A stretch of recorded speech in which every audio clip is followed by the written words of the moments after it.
சிவாஜி கணேசனுக்காக கண்ணதாசன் எழுதிய அந்த நீதிமன்ற மரண வாக்குமூலம். கவிஞரின் வரிகளை கேட்டு மிரண்டு போன இயக்குனர். வணக்கம் நேயர்களே. நடிகர் திலகம் சிவாஜி கணேசன் அவர்களின் நடிப்பு திறமைக்கு தீனி போடும் வகையில் எத்தனையோ பாடல்களை கண்ணதாசன் எழுதியுள்ளார். குறிப்பாக சிவாஜி கணேசன் அவர்கள் இரட்டை வேடத்தில் நடித்து தமிழ் சினிமாவின் மிக சிறந்த கோட் டிராமா படமாக போற்றப்படும் கௌரவம் திரைப்படத்தின் பாடல்கள் உருவான விதம் ஒரு தனி வரலாறு.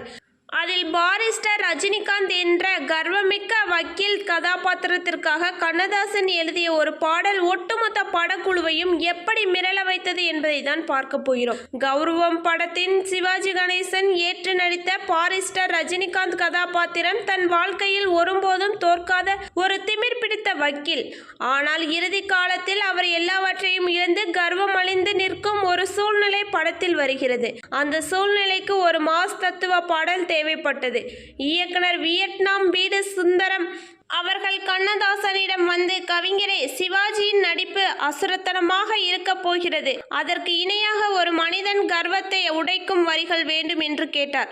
கண்ணதாசன் அமைதியாக யோசித்தார். மனிதன் எவ்வளவுதான் படித்திருந்தாலும் எவ்வளவு பெரிய பதவியில் இருந்தாலும் காலத்தின் முன்னால் அவன் வெறும் தூசி என்பதை தன் சொந்த வாழ்க்கையின் அனுபவத்திலிருந்து அவர் உணர்ந்திருந்தார். பேனாவை எடுத்து கவியரசு வெறும் 10 நிமிடங்களில் அந்த பாடலை எழுதி முடித்தார். அதுதான் அண்ணன் தம்பி நாளாய் போகும், ஆசை கொண்ட மனைவி போவாள், கொண்டு வந்ததெண்டா கொண்டு போவதென்னடா என்று தொடங்கும் காவிய பாடல்.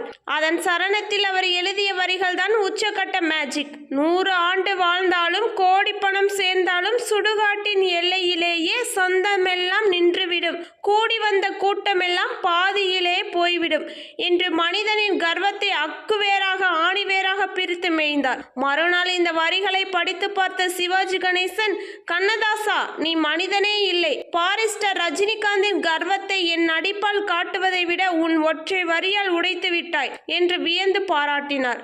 திரையரங்குகளில் அந்த பாடல் ஒலித்த போது ரசிகர்கள் எழுந்து நின்று கைத்தட்டினார்கள். ஒரு மனிதனின் அகந்தையை அடக்கும் சக்தி கண்ணதாசனின் வரிகளுக்கு இருந்தது என்பதை உணர்த்தும் இந்த சம்பவம் உங்களுக்கு பிடித்திருந்தால் இந்த வீடியோவை லைக் பண்ணுங்க. நமது சேனலை மறக்காம சப்ஸ்கிரைப் பண்ணுங்க. நன்றி, வணக்கம்.